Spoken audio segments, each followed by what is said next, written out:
Hello students, इस video में first chapter के 10 बहुत इंपॉर्टेंट क्वेश्चन कवर कर देता हूं जो वेरी लाइकली आपके हाफ ईयरली में और प्री बोर्ड तक में भी आपके आएंगे सारे ये। और इन क्वेश्चंस को कॉन्सेप्चुअली समझ के चलें और फिर खुद लिख के एक बार प्रैक्टिस जरूर करें। एंड सिमिलर क्वेश्चन किसी और डिफरेंट बुक से भी प्रैक्टिस करें तो it will elevate your level of confidence that you have learn the subject very well.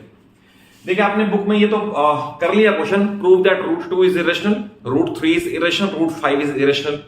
But अगर एक स्टेप और आगे चले जाएं, ये क्वेश्चन आ जाए prove that cube root 6 is irrational, तो इसे कहेंगे क्यूब रूट 6। तो इसे कैसे करेंगे? तो ऑलमोस्ट सेम प्रोसेस है, बट फिर भी कैसे लिखा जाएगा? जैसे उसमें स्टार्टिंग की थी वैसे ही लिखा जाएगा। Let cube root 6 is a rational equal to p upon q, where p and q are coprime, that is do not have any common factor, and q not equal to 0। वो language सब में common है, root 2 वाले में भी, root 3 में भी और इसमें भी। तो मैं उसको लिख नहीं रहा, मैं आपको ये बता रहा हूं क्यूब रूट ऑफ 6 को हमने रेशनल मान लिया है p अपॉन q के, जिसमें इनका कोई कॉमन फैक्टर भी नहीं है और q0 भी नहीं है। अब इसमें कहा जाएगा क्यूबिंग बोथ साइड, तो क्यूबिंग बोथ साइड्स पे क्या होगा? हम इधर भी क्यूब लेंगे और इधर भी क्यूब लेंगे, तो क्यूब लेने पे cube and cube root cancel हो जाएगा और ये बन जाएगा 6 is equal to p cube upon q cube. इसे बोलेंगे क्यूबिंग बोथ साइड। देन इसे करेंगे 6q cube is equal to p cube. अब देखिए क्योंकि 6 इसका एक फैक्टर है LHS का, इसका मतलब 6 डिवाइड्स p क्यूब ऑल्सो। मैं इसको शॉर्ट में लिख देता हूं, 6 डिवाइड्स p क्यूब ऑल्सो। अगर p क्यूब को डिवाइड करेगा तो इसका मतलब 6 p को भी डिवाइड करेगा, तो यानी 6 उसका एक फैक्टर हो गया। तो मैं इसे लिखूंगा let p is equal to 6r। जैसे उसमें किया था ऑलमोस्ट सेम चलेगा। अगर p 6r है तो इसकी वैल्यू यहां प्लेस कर सकते हैं, तो 6q cube must be equal to p cube है, इसे लिखा जाएगा 6r the cube. Then 6q cube must be equal to 6 into 6 into 6 into r cube. और एक बार 6 कैंसिल कर दें तो रिजल्ट क्या आ गया? रिजल्ट आ गया q cube is equal to 36 या 6 इंटू 6 r क्यूब। अब क्योंकि इसे आप 36 लिखो या 6 इंटू 6 लिखो, क्योंकि 6 इसका एक पार्ट है यानी इसका एक फैक्टर है, तो इसका मतलब और इक्वलिटी है, तो 6 इसे भी डिवाइड करेगा। तो हम लिखेंगे 6 divides q cube, divides q cube. और अब जैसे q क्यूब को डिवाइड करेगा तो 6 डिवाइड्स q ऑल्सो। दो स्टेटमेंट आपने लिखनी है, 6 डिवाइड्स p ये रहा, 6 डिवाइड्स q ये रहा। इन दोनों को मैच करके ज्वाइन करके आप ये कहोगे 6 is the common factor of both and q which is contrary to our assumption. Reason being हमने माना था p और q का कोई भी कॉमन फैक्टर नहीं है और 6 फैक्टर आ रहा है।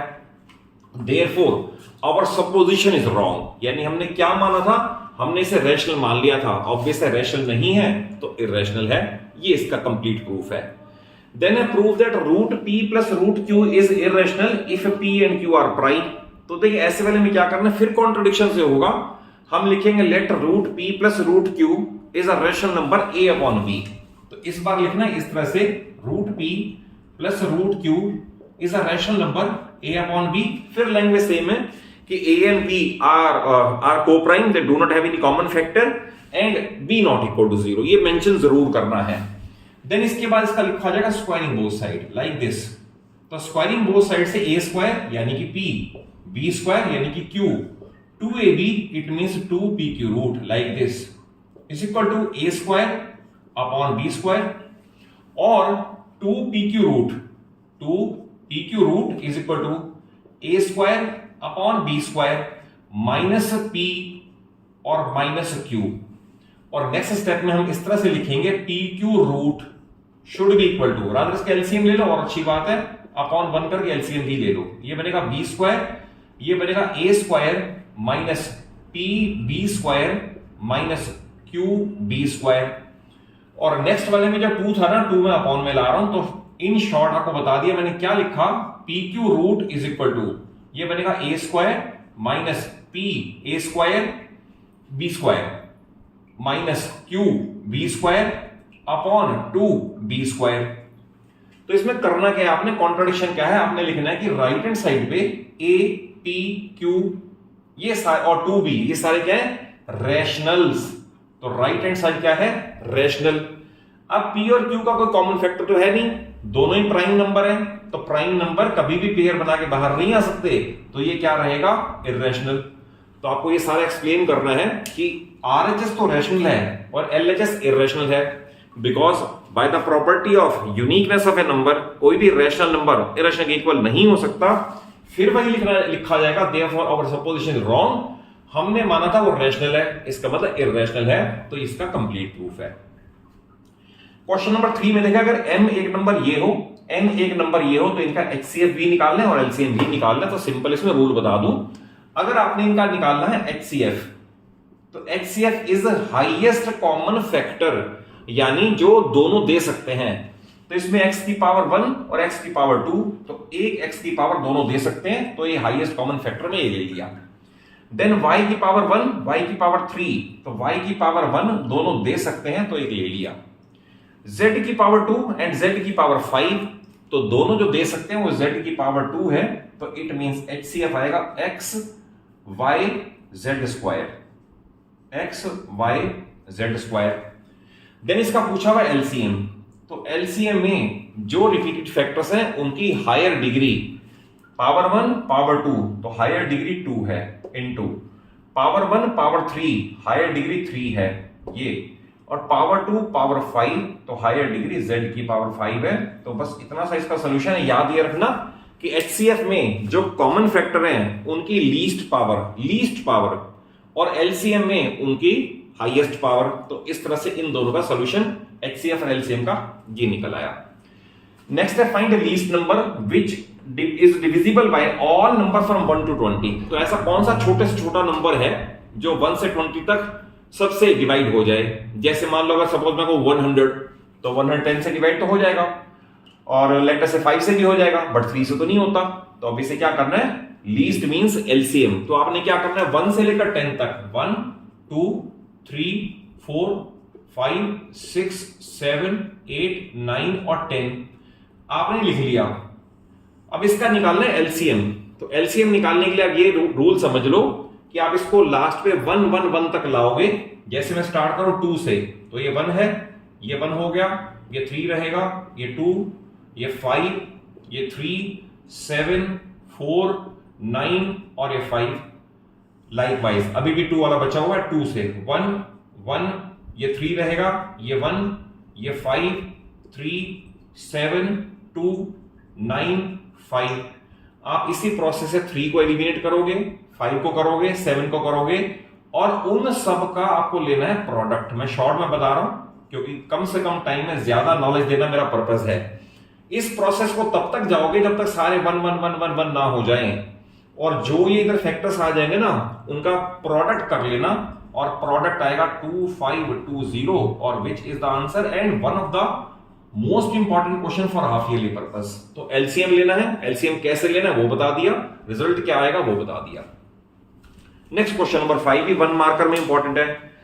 After how many places of decimal it will terminate? 43/2 की पावर 5 इंटू 5 की पावर 3। तो आपको बताना है इसका अगर डिवीजन करने लगे तो डेसिमल के कितने प्लेस के बाद खत्म होगा। तो आप ये रूल समझ लें, अगर है 2 की पावर m इंटू 5 की पावर n, तो रूल ये है कि it will terminate after number of places out of m and n which is higher. तो मैं आपको इंपॉर्टेंट ये लिख के दे रहा हूं कि m और n विच इज हायर, तो हमारा आंसर बन जाएगा इनमें से जो ज्यादा बड़ा होगा उतने प्लेसेस के बाद खत्म हो जाएगा।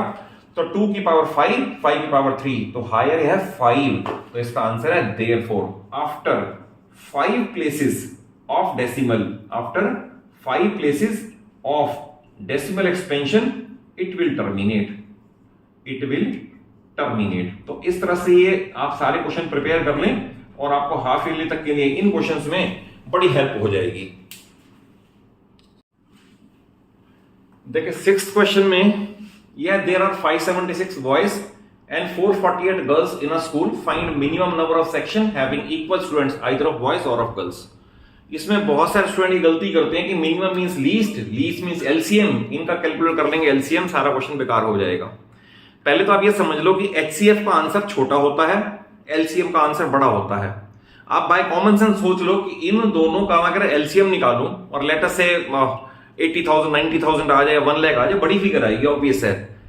तो क्या 80,000 सेक्शन हो सकते हैं क्या?